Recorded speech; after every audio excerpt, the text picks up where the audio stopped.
ሰላም ጤና ይስጥልኝ ክቡራትና ክቡራን ጠበቃ ጌታሁን ያልከባት ነኝ። እንግዲህ በዛሬው ዕለት ስለ ውርስ ጉዳዮች አንዳንድ ነገሮች ለእናንተ ለማለት መጥቻለሁ ማለት ነው። እንግዲህ ውርስን በተመለከተ በኢትዮጵያ የፍትሐብሔር ሕግ ከአንቀጽ 826 ጀምሮ በሰፊው በተለያየ መንገድ ተጠቅሶ ይገኛል ማለት ነው። እንግዲህ በተግባርም ብዙዎቻችሁ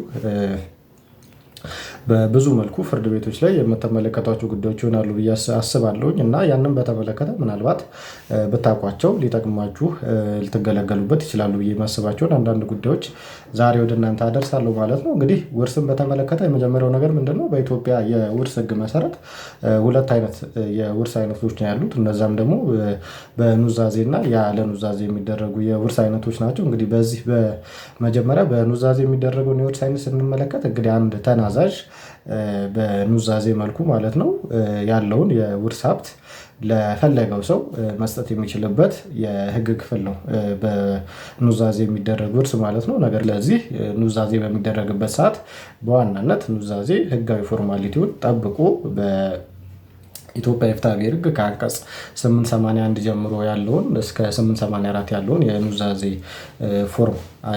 የኑዛዜ ፎርሙን ያንን በተከተለ መልኩ መሆን ይኖርበታል ማለት ነው። ያንን ተከትሎ የሚካሄድ ኑዛዜ ግን በዚህ መልኩ እንዲሆን ይጠበቃል ማለት ነው። እንግዲህ ምናልባት ስለ ኑዛዜ ሌላ ጊዜ በሰፊው በሌላ ቪዲዮ የምሰራላችሁ ይሆናል ማለት ነው። ሌላው ደግሞ ያለ ኑዛዜ የሚደረግ ውርስ ነው። ያለ ኑዛዜ የሚደረግ ውርስ ማለት ያው ለህጋዊ ወራሾችም ማለት ነው ወደ እነዛ የሚተላለፍ የውርስ ሀብት ንብረት ሲሆን በዋናነት ያለ ኑዛዜ የሚደረግ ውርስ ውስጥ ወራሾች የሚባሉት በህጉ እስከ 4ኛ ደረጃ ድረስ ወራሾችን ያስቀምጣል። የመጀመሪያ ደረጃ ወራሾች የሚባሉት የሟች ህጋዊ ልጆች ናቸው።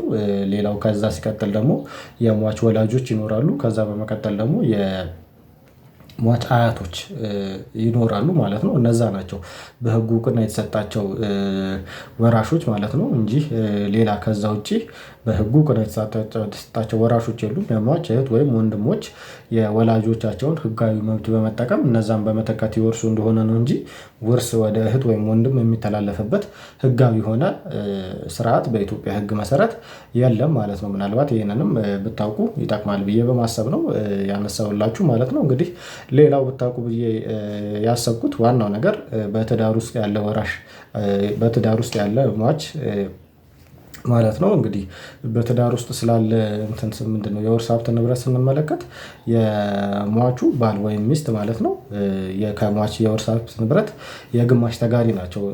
ውርስ ሀብት እነሱን ምንድነው ይሄ የውርስ ፕሮሰስ ቀጥታ እነሱን የሚመለከት ጉዳይ አይደለም ማለት ነው። ስለ ውርስ ስናወራ ሁልጊዜ የምናወራው ስለ ልጆች ስለ ወላጆች ወይም በኑዛዜም ከሆነ ደግሞ በኑዛዜ መልኩ በህጋዊ መንገድ ስለተላለፈለት ሰው ነው ሁልጊዜ የምናወራው ማለት ነው። ስለዚህ ይህንን በምናወራበት ጊዜ ስለ ሟቹ ስላለው በሱ በኩል ስላለው ህጋዊ የሆነ ድርሻ ብቻ ነው የምናወራው እንጂ ሟች ህጋዊ የሆነ ባል ወይም ሚስት ያለው ከሆነ ምንጊዜም የሟቹ ግማሽ ንብረት በትዳር ውስጥ ያፈሩት ግማሹ ንብረት ሁልጊዜም የሟች የአንደኛው የተጋቢ ወገን ስለሆነ ስለነዛ አይደለም የምናወራው ማለት ነው። ስለዚህ ይህንን ብታውቁ ብዬ ወደ እናንተ አድርሻለሁ ማለት ነው። ምናልባት እናንተም በተግባር የገጠማችሁ ችግሮች ካሉ በኮሜንት ላይ አሳውቁኝና እዛም ላይ ደግሞ ምላሽ የምሰጥበት ይሆናል ማለት ነው። ጠበቃ ጌታ